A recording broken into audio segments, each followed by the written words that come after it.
Are you interested in leadership? Welcome to the Menzies Leadership Forum podcast. Tune in for insights and observations about leadership, the challenges and blind spots, attributes and values that you need to lead now and in the future. I'm Liz Gillies, Menzies Foundation CEO and your host today. Let's get started. I'm delighted to welcome Dr. Buzz Palmer and Professor Vishaal Kishore today to the Menzies Leadership Forum.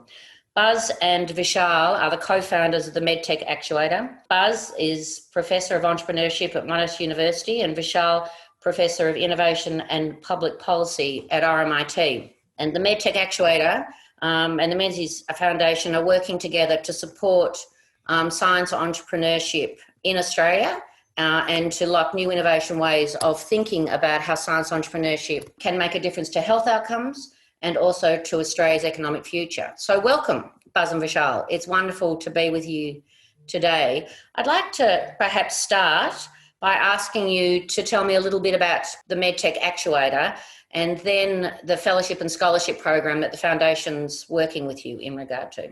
Yeah, wonderful. Thank you, Liz, and thank you for inviting us to have a conversation. We're thoroughly excited, and hopefully this will be interesting and fun and insightful as well. So the Medtech Actuator is a not-for-profit organisation. We were founded just over 2.5 years ago as essentially a way to encourage and to facilitate and to catalyse sort of medical innovations within Australia. We saw a significant market gap.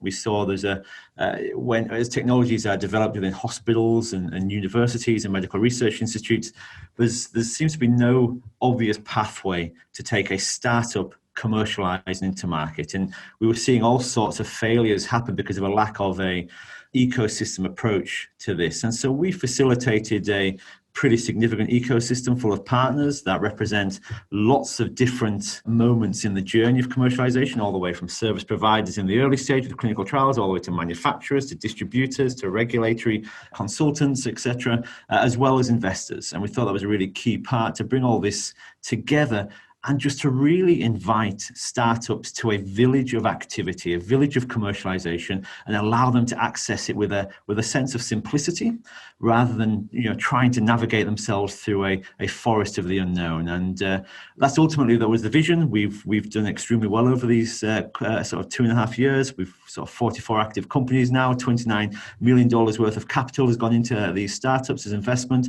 And so the journey is, the model or the vision is certainly proving itself, and it's been hugely exciting. So, Vishaal, the Foundations, one of the ways the Foundations is partnering or collaborating with the Actuator is in terms of supporting a fellowship and scholarship program. Can you tell us a little bit about how that's meeting a need that you've uncovered in your model and the sort of hopes and aspirations you have for that program? Yeah, absolutely, Liz, and so wonderful to be with you today. Look, one of the things that Buzz and I have really kind of noticed about the Australian kind of innovation scene, and particularly the deep technology in the innovation scene, that place where breakthrough science and breakthrough engineering and really new knowledge, that area of new knowledge generation, one of the things we really noticed is it's a disconnected system, Liz. So there are brilliant scientists, brilliant clinicians, and brilliant researchers uncovering outstanding knowledge and blazing technology and insights. But then it sort of languishes, trapped. Those insights and those new breakthroughs remain sort of trapped in the research space or in the academic space. And so through some beautiful conversations with you, Liz, and with others, we started to realize, well, how do we tempt scientists and researchers, and indeed those who are involved at the intersection of practice, how do we tempt them into other ways of exploring impact? How do we encourage them to think that their idea, their technology can have an effect in the world, in real clinical contexts, in real patients' lives, in a way that doesn't involve just publishing the next science journal article or the next Nature piece? So these series of interventions that we've designed together with the Menzies Foundation are really aimed to create new pathways and new vistas of opportunity for some of our leading research, intellectual and clinical minds, and help to expose them to this other domain of making impact, this domain of entrepreneurship, this domain of ventures, this domain of spinning out and using the kind of the startup method as a way of creating both healthcare impact and economic impact at the same time.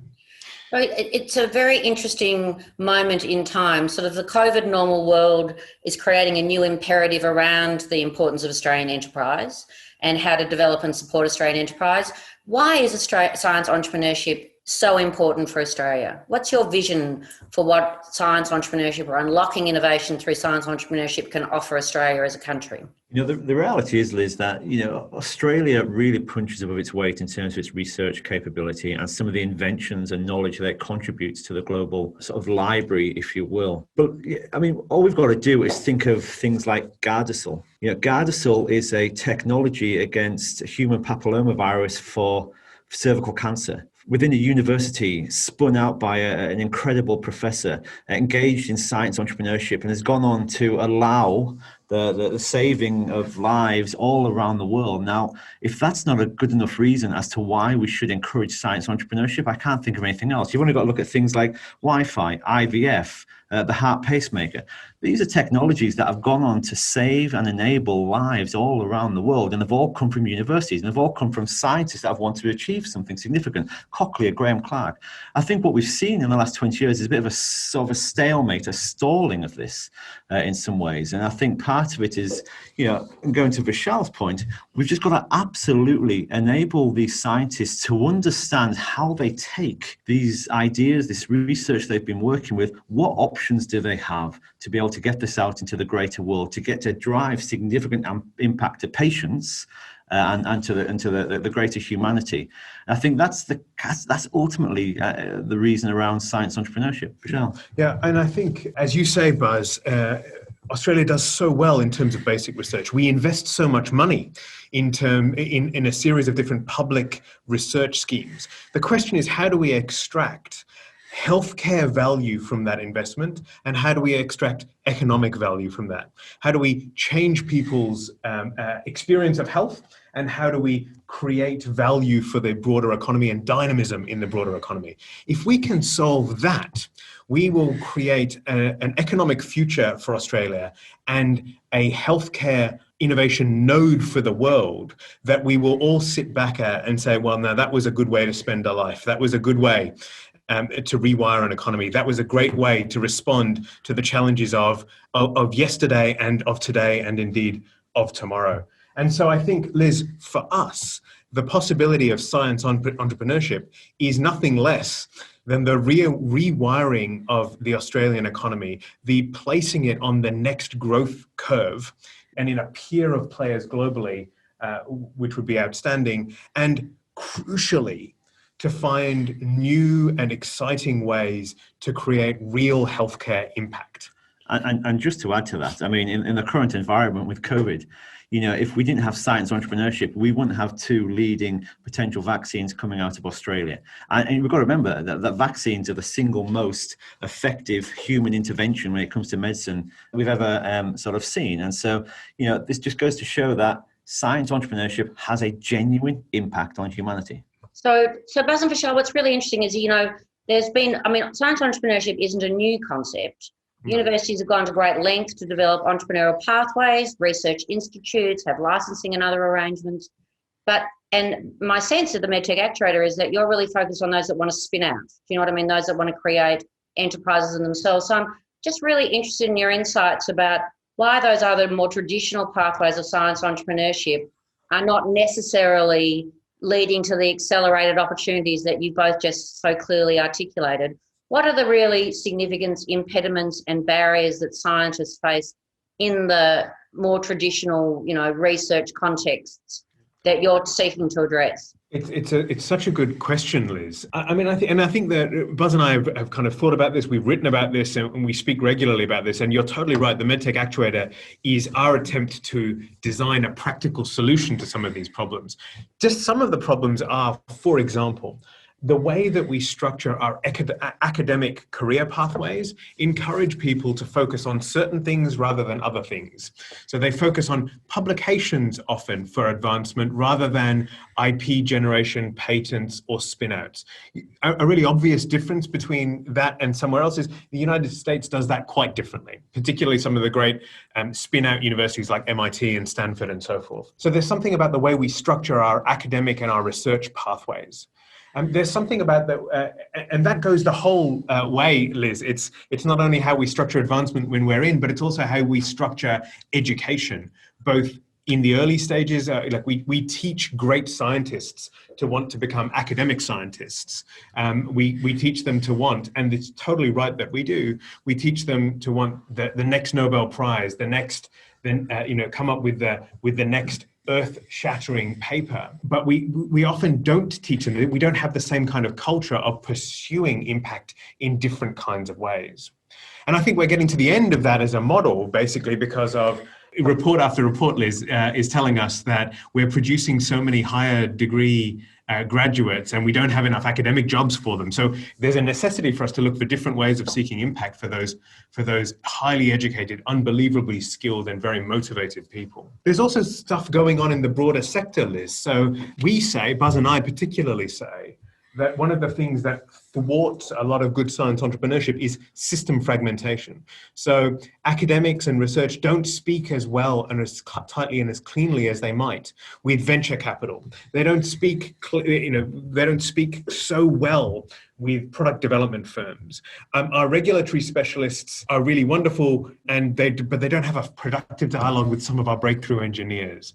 And so there's something about curating spaces and curating communities and drawing people together so that we can bring, as Buzz says, the village towards a bright idea. Science is one part of it, but you surround a great scientist with a great business person, with an unbelievable designer, with excellent regulatory specialists and, dare I say, lawyers, and then you're really cooking with gas. Now you're cooking with the solar powered induction plate. So it's really there's something about defragmenting the system that's super important. And the very last thought I would just offer, Liz, is that there's something about how we think about capital here that actually requires a little bit of kind of thinking. There is a gap for those early stage science entrepreneurs seeking to make their way out of the academic space. We know how to fund basic research really, really well. We're getting a little bit better at funding translational research. We don't know how to take that research and fund the very, very early stages of its commercialization.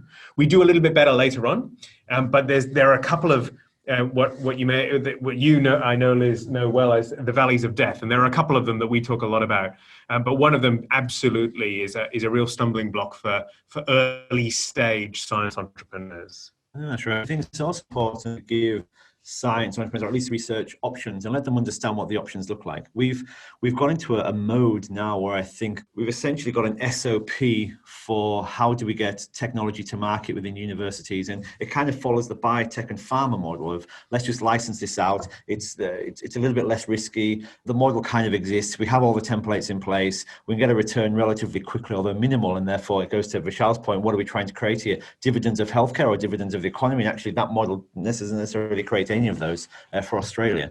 And I think if you're able to give scientists and early stage researchers options about what translation and what commercialization might look like for their product, that allows them to be more informed about how they might be able to maneuver their way around this and not just take the traditional licensing route, which, by the way, works with some technologies, absolutely, but not with 95% of them. You've got to have a little bit of a more broader sort of portfolio approach to commercialization than just the licensing. So perhaps you could just give us a couple of examples from the Medtech Actuator you alluded before to some of the great outcomes that you've had through the actuator. Can you illustrate the sort of thing you're talking about in terms of a couple of examples that have, you've developed over the last couple of years that give people a sense of why this is an alternative pathway and the credibility and importance of it? We've got 44 examples that we can talk about, but if we choose. Not all of them bad. Look, I think there is some common things. There's things, we seem to have quite a high pediatric sort of push within the Medtech Actuator. There seems to be a lot of activity around that within Australia, and that's really exciting. But perhaps one really key example is there's a technology, and I won't name names, but there's a technology that came out of a university, and the university was just extremely keen on licensing this, which meant that, that's great. It would have gone offshore. It would have gone off to a European country. They would have commercialized it. It would have been available in 10 other nations before it came to Australia, and we're usually 10th or 12th on the list of countries that people. So also, we've invented something, but we don't see the efforts of that until 10 years later. And I just don't think that's a nice model to work with when we've put all this research and all this investment into trying to create innovation, and yet we don't reap those rewards. And so actually one of the startups that we're talking about has actually been able to develop a sensor technology which can actually be manufactured here, which can actually go around the world as a distribution model. So you're creating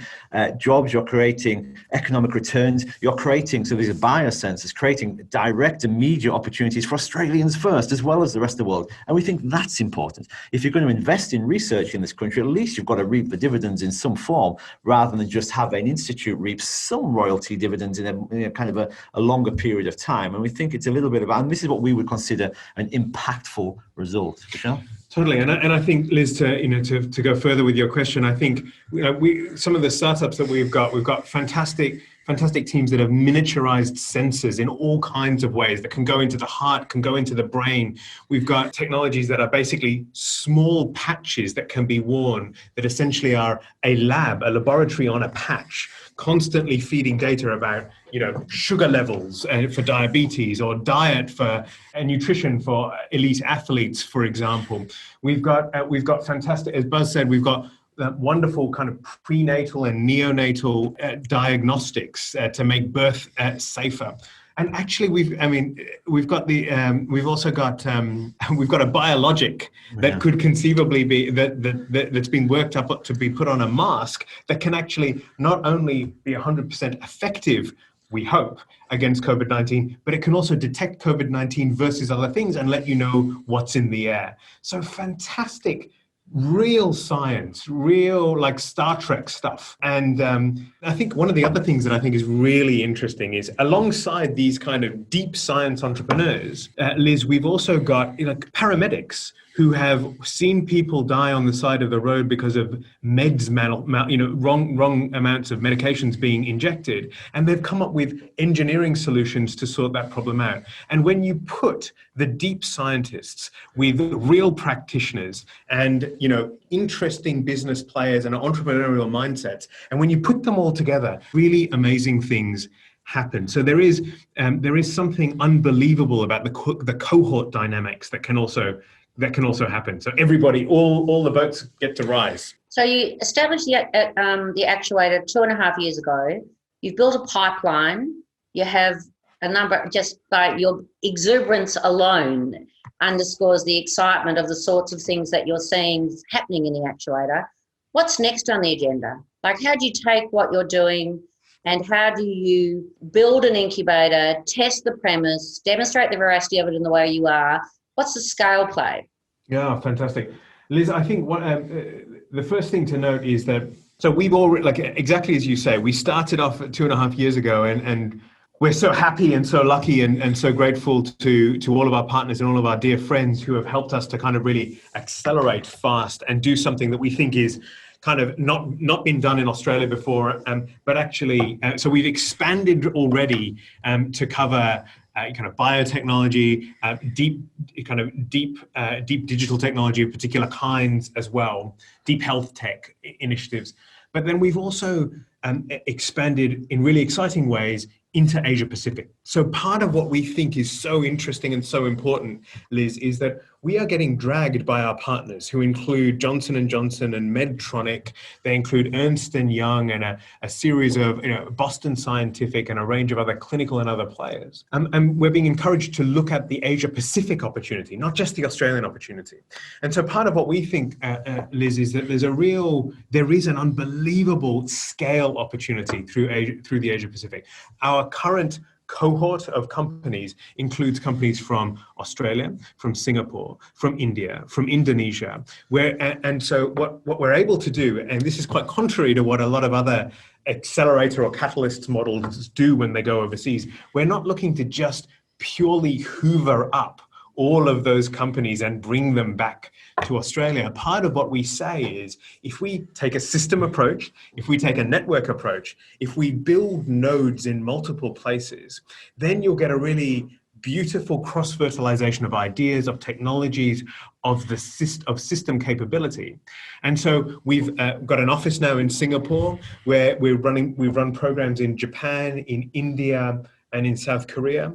And we're looking to do more in Vietnam next year. So I think the first answer is, Liz, this is kind of our opportunity to kind of take this Australian innovation to the region and have an unbelievable node right here in our backyard that really catalyzes global health transformation. That's one thing. I think we're also really excited about the part of what we've been discovering more and more is interesting ways to think about smoothing and catalyzing the pathway for these deep technology science-based interventions. And we're actively exploring different kinds of capital models and different sorts of partnerships with everybody from philanthropic players like yourself and Menzies Foundation, but governments and a range of other players, venture capital, to think about how do we smooth, augment, and really make more impactful the capital side of this game.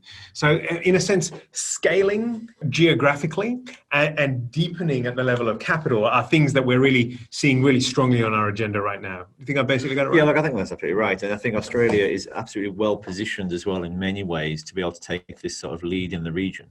It'd be great to have more innovations coming out, which is part of the promotion of the science entrepreneur concept. And I think, we can lead by example as well. And hopefully that will drive another wave of opportunity from the sort of the publicly funded research organisations here in Australia. So is this notion of an interconnected world in terms of discovery, markets, access to capital? Is that so much of so much of entrepreneurship in Australia has a very Australian focus.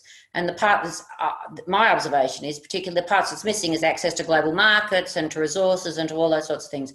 Are you saying that you're building this networked model as a way of leveraging into the sort of global platforms that are available to support innovation? Yeah, Liz, I think that's totally right. I mean, we've got deep connections into the United States markets and the European markets as well. Hilariously, also increasingly, we think the Middle Eastern markets in different ways. But we think basically, Liz, it's totally right that in a sense, we kind of get flogged between two poles in Australia. On the one pole, it says any entrepreneur who wants to do anything big needs to go offshore. That's one extreme. And so, the other extreme is the only kind of entrepreneurial success is local entrepreneurial success. And I think actually part of what we're saying is that both poles of that are kind of missing something really important. That is, if you build a network of access, of value, of fertilization, we in Australia will do more than our fair share. We'll be an important node in a global network and a global community. And we can get past this kind of, it has to be here or it has to be offshore. No, beautiful feedback effects, people going, coming, utilizing, for example, clinical trials in one place, advanced manufacturing here in Melbourne, market access at the Mayo Clinic. These are the sorts of international global stories that we hope that will be the tales of science entrepreneurship into the future. So one of the, as part of this developing our collaboration and working out how we can work together to build and support this platform that you're talking about.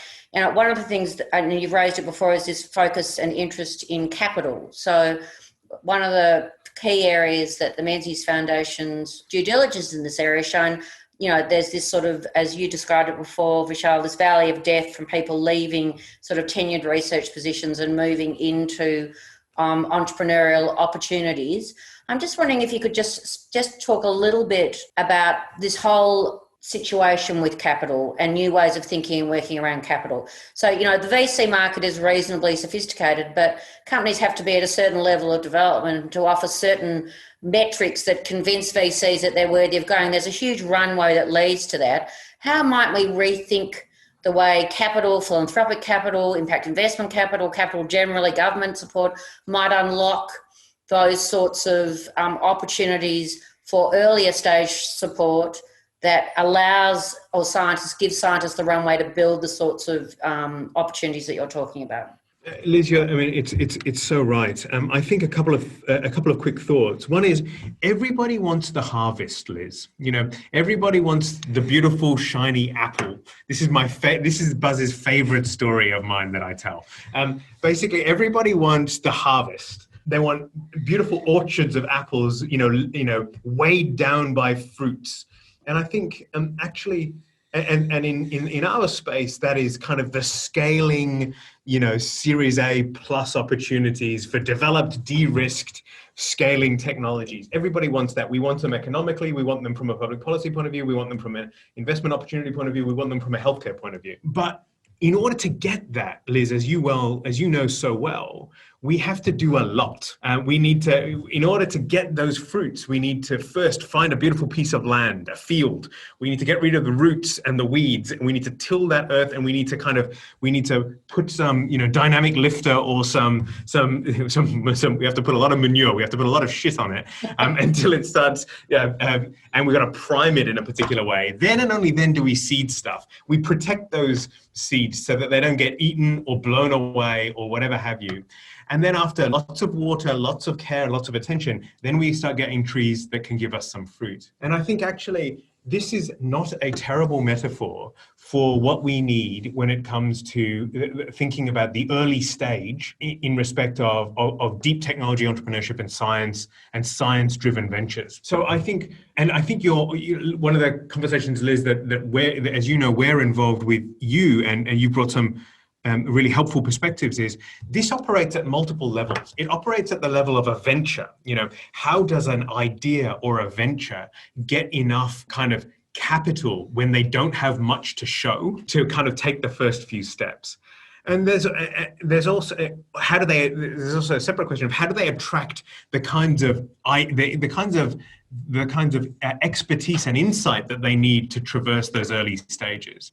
And I think there's also a question of how do individual players, individual human beings, how do they feel okay about some of the choices that they might need to make to step away from really defined pathways and to explore and experiment in a different kind of way? So the kinds of interventions that we think have a lot of possibility are totally the kinds of things that the Medtech Actuator and Menzies are working together on. Fellowship and scholarship programs to expose really great established and emerging scientists to this role of entrepreneurship and commercialization. We also think things like technology voucher programs that can be used to develop early ideas through vouchers that help players to attract the right kinds of experts, the right kinds of expertise, etc. And we also think that non-dilutive grants at the very, very early stage, as they use in the United States, as they use to some extent in Israel, to help kickstart the journey for these deep science ventures. All of these things are things we need to think really, really carefully about, Liz, and we're so delighted to be thinking with you about some of those things. I think that, but just to add to that, I think, it's one thing and there's probably two things. The first thing is that there's absolutely a lack of understanding of how this sort of market works when you're early in the sort of research space as well. And so I constantly hear researchers saying, VCs have no idea. They don't know what the market needs. Actually, the truth is you've misunderstood actually what the VC mechanism is. And the second thing is, if you're going to intervene nice and early, you can't just do it with cash. There has to be education there as well. There has to be some kind of service. There has to be some kind of, institute's the wrong word, but there has to be this kind of ecosystem support because, as we know, this translation, this entrepreneurship, this commercialization process is complex, and you need to be guided through it by those that know the system. And so that was cash and support. In the interviews that you and I did the other day for the fellowship programs, we saw 6 extraordinary scientists with so bright, such amazing platforms to make a real difference for health in this country, from everything from working with babies to supporting surgeons to operate to all sorts of things. But the one thing that was absolutely apparent, Buzz, was what an enormous step it was from the bench into the commercial opportunities, and that the sorts of business acumen and other things that you just talked about are just not something that are factored into the way that a scientist develops their insights or the way that they think and work in the world. That there needs to be some mechanism that combines purpose and impact to drive those opportunities forward. I mean, I was so taken by our conversation, so impressed by the brilliance and the science, but also so aware of the real steps to change that into something that became investable. Liz, it's such a great point. And I think also, Buzz, you're totally right. I completely agree that it's not just cash. It's also the case that the problems are not just capital problems. Sometimes problems of a lack of commercial acumen or a lack of kind of technology development show themselves as capital problems, but they're actually not capital problems. Mm-hmm. I think you're absolutely right that taking that step is such a tricky thing. We don't train people for that, and not every scientist needs to know how to commercialize. But I think, Liz, and this is something we've spoken about before, entrepreneurship or commercialization sometimes gets a bit of a bad rap in the pure academic space. It's imagined that there's something a little bit almost grubby, almost something a little bit grubby. That it's about making a lot of money. That it's about selling out in some sense. So it's no longer about the ideas. Now it's about the Aston Martins or something like that. And actually, Liz, I think one of the things that Buzz and I are both kind of obsessive about is it's actually not about that at all. It's about impact. Commercialization of breakthrough science in health and for us is about how do you let this brilliant science actually have a place in the world, actually make an effect in the world. And actually, of the startup players that we know who are in our cohorts and our dear friends across the system, health entrepreneurs are really, really interesting, and particularly health science entrepreneurs are really interesting. They want to do well. They don't want to waste their time. They don't want to waste their money. They don't want to waste years of their lives, but they care about health first. They care about impact first. The money may come, and actually our hypothesis and what we've seen time and time again is if you focus on the impact, the money takes care of itself. It's not grubby. It's about impact. And as a great philosopher that I love always says, action in the world can be, no one has completely clean hands. Well, actually, it's a matter of us reorientating kind of what we're thinking about a little bit. If we want impact, we've got to engage in the world. And if we engage in the world, we need to use the structures that are there. We need to figure out how to work the structures that are there. Some of those things relate to capital, commercialization, and money. But without those structures, there is very massively reduced impact. So it's a lovely segue into my final question, and that is, the Menzies Foundation works in leadership challenges, and one of the things that we're seeing that's emerging across all of those challenges is this profound importance of entrepreneurship, of having an entrepreneurial disposition, of being able to work in a complex world where adaptation, a higher propensity for risk, and these other sorts of qualities are becoming key and important leadership attributes for anybody, working at any time or place in Australia. And I'm just wondering if you can just spend a few seconds before we finish talking about the sorts of attributes that you think entrepreneurs or the entrepreneurs that you're working with, that you see are important in terms of them, creating this new leadership role in Australia and in the world. What's your views on entrepreneurship and where it's, its relevance and importance more broadly? Liz, I'm one of these road to Damascus people when it comes to entrepreneurship. So, many years ago, I used to think, people would say a lot to me about entrepreneurship and startup. I did my graduate work in Boston, in the Cambridge system, and everybody was kind of obsessive about startups and ventures and entrepreneurship and so forth. Even back then, Liz, But I used to have this idea that this kind of obsession with entrepreneurship would drive me a bit mad. But actually, I very much, now I find myself constantly in all kinds of forums, be they public policy forums, academic forums. I'm kind of calling for an entrepreneurial mindset. In a sense, this idea of seizing the initiative to move into a new space, for me, is the essence of entrepreneurship. It is opening a new space, seeing it a little bit early, perhaps, identifying it, and then moving really fast to capture it and to seize that opportunity. And I think that's fundamental to what we need in a broader sense across so many different parts of our economy and society. I think our universities need to be able to do that. I think our governments need to be able to do that. I think this idea of seeking opportunities, new and emerging opportunities, and mobilizing around them fast is really the most important thing to do in times of uncertainty and in times of change. And the other thing that the entrepreneur is really, really very good at, Liz, is learning. They are very good at iterating, testing, figuring out what works, and then moving to the next thing if this doesn't work, or doubling down on the thing that works. So learning our way forward is something that entrepreneurs do really well, and I think, again, is an attribute of fantastic leadership. The last thing I will say is that there is a cautionary thing that I would say about entrepreneurship, and that is, Liz, you asked a little while ago, what are our reflections on leadership? And I think actually, for Buzz and me, for both of us, the heart of leadership is self-understanding.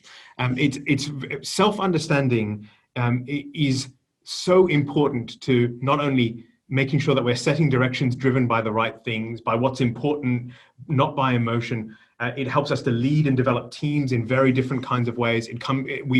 Self-understanding ourselves mean that we can manage a system in a radically different way. There is a risk in entrepreneurship, particularly in the new craze of entrepreneurship, that actually entrepreneurship or leadership in the entrepreneurial space is often imagined to be a bit about self-promotion. So whereas self-promotion has the risk of breeding hubris, self-understanding breeds humility. And I think this is actually, if we can find a way to curate leadership that draws on the very best of entrepreneurship, but with a strong dose of humility and self-understanding, I think we will build a cadre of leaders that will lead us to a much brighter and more exciting future. Yeah, so nicely put, Vishaal. I think that's an excellent insight. I think entrepreneurship is thrown out as a word that we all should have that innate ability to say, but I think it is in the combination of those two things. You need a little bit of hubris to forge through to what's possible and new, but a lot of humility in terms of how you then go on the journey. I think I couldn't agree with you more. Buzz, as the professor of entrepreneurship, have you got anything else you'd like to add? What I will say is that, it's a completely different space. It becomes a lifestyle change, entrepreneurship as well. And, if you're not driven by the concept, if you don't have the passion behind it, and if you're focused on the wrong things, then you're more likely to fail. And I think being able to be open, being coachable, understanding where your flaws are or where your skill sets don't fit, I think is really, really important. Because as Vishaal sort of mentioned, this ego approach is not going to get you anywhere. You have to understand that it's a systems approach, and you can't be sort of greedy about how to achieve what you want to achieve. As I think having the right vision, having the right direction, having the right purpose, and being open to change, and also being open to failure is hugely important, because it's not a day job. So can I just thank you both so much for what's been a really interesting and insightful conversation. I have to say, Buzz, what really struck me when I thought about the interviews that I've mentioned before that we did the other day was just the profound sense of purpose that the people who were seeking support through the fellowships had, their absolute fervent desire to translate what they knew into better outcomes for the people in Australia and in the world. And I have to say, the Menzies Foundation is delighted to be partnering with Medtech Actuator and with the two of you as we really seek to work out how we unlock the more of those opportunities and build innovation runways that ensures that those people have a great chance of success. So thank you both very much. We'll look forward to the next instalment.